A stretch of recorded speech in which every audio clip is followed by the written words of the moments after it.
그동안 우리는 새벽설교회의 사도행전을 계속 묵상하여 왔습니다. 어제 사도행전 27장 본문 앞절을 잠시 살펴보면 이달리아로 가기로 작정하여 배에 오른 알렉산드리아호의 승객들을 말씀에 근거하여 확인할 수 있습니다. 바울의 호송 책임자 담당자 율리오, 다른 제수 몇 사람, 하물주, 선장, 선주 등 세상의 부유함을 얻은 목적을 갖고 이달리아 사람들과 복음 증거의 사명을 받고 알렉산드리아에 함께하고 있는 바울을 보게 합니다. 백부장과 선원들을 심지어 제수들까지 저마다 다 선장과 선주의 말을 들었습니다. 전문가와 경험자와 권위자의 말을 사도 바울 말보다 더 믿었습니다. 자신들이 지혜를 철저히 믿었던 것입니다. 그들은 그레데 해안을 바람막이로 삼아 미양을 떠나 겨울을 지나기에 좋은 베닉스로 가기로 하여 항해를 합니다. 그런데 그들의 예상대로 순풍이 불어왔습니다. 13절의 말씀을 보니까 남풍이 불었다고 되어 있습니다. 지금 그들은 로마 북을 향하여 가고 있는데 북에서 내려오는 바람 부는 역풍이 아니라 그들을 도와주는 남풍, 순풍이 불기 시작한 것입니다. 얼마나 좋았을까요? 자기들의 의사결정이 옳았다는 자신감으로 충만했을 것입니다. 그러나 저와 여러분이 살고 있는 이 세상은 거대한 바다입니다. 그리고 여러분과 저는 정도의 차이는 있지만 우리들은 모두 작은 배이며 우리가 원하는 방향으로 배를 저어 항해를 할 수 있는 자유가 있습니다. 인생의 바다에는 늘 파도가 있습니다. 거센 비바람에 큰 폭풍우도 있습니다. 베닉스로 가는 그들의 항해길에도 똑같은 어려운 폭풍이 있었습니다. 일반적으로 폭풍의 진원지는 바다이거나 대륙입니다. 그러나 알렉산드리아 호를 강타한 유라굴로 광풍의 진원지는 역설적이게도 그들이 바람막이로 삼았던 그레데 섬 한가운데였습니다. 알렉산드리아 호를 강타한 유라굴로는 상상을 초월하는 죽음의 광풍이었습니다. 한순간에 유라굴로 광풍을 휩쓸어버린 알렉산드리아 배는 통제력을 상실하고 지중해 남부 리비아 해안의 바닷속에 많이 있는 스르디스 모래 언덕을 피하여 그냥 풍세에 쫓겨 떠내려갈 수밖에 없는 상황을 맞아 최소한의 배의 안전장치를 제외한 모든 화물을 바다에 던져버리게 됩니다. 오늘 알렉산드리아 호의 승객들처럼 바람막이로 믿었던 것들로부터 유라굴로 광풍을 만나고 어쩔 줄 몰라 하는 일들이 있다면 그것은 무엇입니까? 여러분은 이달리아로 향하는 알렉산드리아 배에 승선하신 목적이 무엇입니까? 주님께서 지금 묻고 계시는 것 같습니다. 저와 여러분이 이 인생의 거대한 바다를 향할 때 어려운 일을 만나고 예상치 못한 유라굴로 광풍을 만나는 것이 비극이 아닙니다. 진짜 비극적인 일은 그 가운데에서도 여전히 자기 자신의 생각대로 자기의 마음대로 노을을 저러 가면서 또 그렇게 방향이 없이 목적이 없이 계속 나아가는 사람, 그런 인생인 것입니다. 처음에는 굉장히 형통한 것 같고 성공한 것 같고 순풍이 부는 것 같지만 그러나 결국 그것은 죽음에 이르는 길이고 사망에 이르는 길이기에 그렇습니다. 오늘 우리는 무엇보다도 우리가 나아가야 할 그 방향과 길을 보여줄 하나님의 사람들이 필요합니다. 하나님의 사람들은 현재의 고난과 현재의 고통 속에서 주님의 뜻으로 미래를 보고 기도하는 사람들이기 때문에 그렇습니다. 여러 해날 달도 보이지 않는 풍랑 속에서 구원의 여망마저 사라져버리고 있는 알렉산드리아 배의 세상 승선객들 앞에서 다행스럽게도 오늘 복음의 전도자 사도 바울이 죄수의 모습으로 생명을 선포하고 있음을 보게 됩니다. 오늘 본문 사도행전 27장 22절에서 25절 말씀을 제가 다시 읽어보겠습니다. 내가 너희를 권하노니 이제는 안심하라. 너희 중에 아무도 생명에는 아무런 손상이 없겠고 오직 배뿐이니라. 내가 속한 바 내가 섬기는 하나님의 사자가 어젯밤에 내 곁에 서서 말하되 바울아 두려워하지 말라.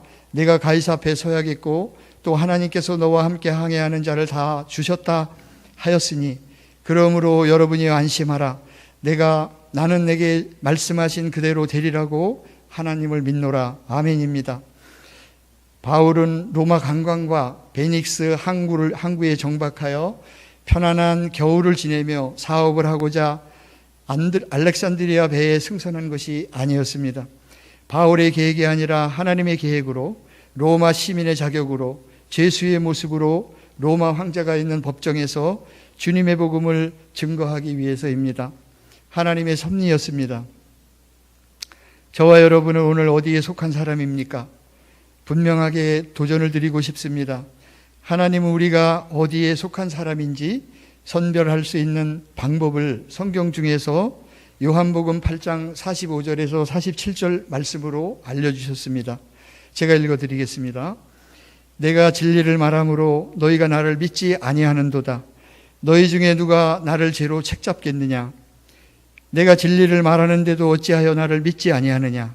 하나님께 속한 자는 하나님의 말씀을 듣나니 너희가 듣지 아니함은 하나님께 속하지 아니하였음이로다. 사도 바울이 담대하게 선포한 말의 근거는 내가 속한 하나님, 곧 말씀입니다. 부족한 저에게도 작은 간증이 하나가 있습니다. 제가 간직하고 있는 성경책에 사도행전 27장 21절에서 26절 오늘 본문 말씀 위에는 빨간색 형광펜 글씨로 2000년 7월 어느 날 하나님이 들려주셨던 첫 음성이라고 쓰여져 있습니다. 사역자의 전유물로만 느껴졌던 하나님의 음성 듣기가 시작된 축복의 날입니다. 성경책을 한 번도 읽어본 적이 없었던 제가 성경 일독을 목표로 하여 성경을 읽고 기도하는 중에 저의 귀에다 대고 분명하고 선명한 목소리로 들려주신 난생 처음 듣는 주님의 목소리였습니다. 그 말씀이 오늘 본문인 것입니다. 담대하라, 네가 가이사 앞에 서야겠고 함께하는 300명의 선원을 다 네게 붙였으니 내 생명에는 지장이 없겠고 다만 배뿐이니라.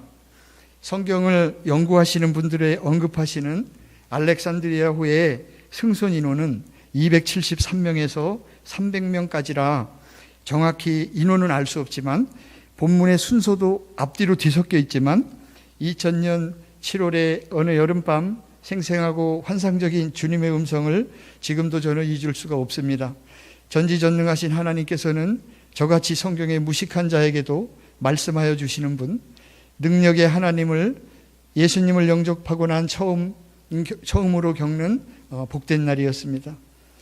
이후로 말씀에 근거한 구원에 흔들리지 않는 확신을 갖게 되었고, 그때 이후로 저는 저와 같이 예수님을 알고 싶지만 알지 못해 헤매고 있는 영혼들에게 신묘막측하신 하나님의 능력을 전하고 격려하는 일에 관심을 갖고 더욱 일하게 되었습니다. 담임 목사님께서 라오스 단기 선교를 떠나시면서 기획위원들에게 새벽 설교를 권하셨는데 저는 설교 순번과 날짜를 박조돈 선님께서 제시하신 몇 개 중에 선택을 하게 되었고, 그날이 오늘인데 설교를 준비하려고 해당 일자의 본문을 확인하는 순간 소름이 돋았습니다. 이유는 제가 따로 말씀드리지 않겠습니다. 오늘 사도 바울이 담대하게 할 수 있었던 이유는 무엇일까요? 말씀 때문입니다. 우리가 안심하다라고 번역된 동사, 헬라어 동사 유디메오는 기뻐하다라는 뜻이 있습니다. 하나님을 잃어버리고 멋대로 표류하는 인생은 유라 굴로를 만나게 됩니다. 오늘 25절 말씀에 하나님의 음성과 말씀을 듣는 사도 바울처럼 선포하라고 하십니다. 그러므로 여러분이여 안심하라. 두려워하지 말라. 우리 자신에게도 선포하십시오. 오늘 우리가 만나게 될 모든 사람에게도 안심하라고 선포하십시오. 알렉산드리아 배는 이제 하나님의 음성을 듣고 증인된 하나님의 사람 바울 한 사람을 통하여 함께 승선한 300명의 선원이 생명을 얻는 구원의 방주가 되었습니다. 사랑하는 여러분, 우리 인생의 바다에 많은 유라굴로가 있다 하더라도 우리의 반석 대신 예수 그리스도 하나님의 말씀이 우리가 세워질 때에 우리는 결코 절망하여 두려워하지 않고 흔들리지 않고 기뻐하게 될 것입니다. 이제 우리 본문을 통해 주신 말씀을 붙잡고 기도했으면 좋겠습니다. 나는 내게 말씀하신 그대로 되리라 하고 하나님을 믿노라. 이 말씀이 오늘 우리 입술 가운데 떠나지 않는 선포가 되게 하시고 소망이 되게 하시고 끊임없이 계속되는 우리를 향한 하나님을 향한 우리의 신앙 고백이 되게 하여 주십시오. 알렉산드리오의 승선한 300명의 선원을 다 바울에게 생명으로 위탁하신 것처럼 오늘 우리를 만나는 사람 모두에게 예수의 생명이 흘러가기를 원합니다. 특별히 라오스 단기 선교팀의 마지막 일정을 주님 손에 올려드립니다. 그들이 밟는 땅마다 예배가 회복되게 하시고 귀국길의 안전을 지켜주옵소서. 고 박경순 권사님, 함께하는 교회의 장례 예식의 모든 절차를 의탁합니다. 천국에서 만날 우리의 가족이기에 유가족의 위로를 베풀어 주십시오. 주님의 이름을 한 번 부르시고 합심하여서 우리가 통성으로 기도하며 나아가겠습니다.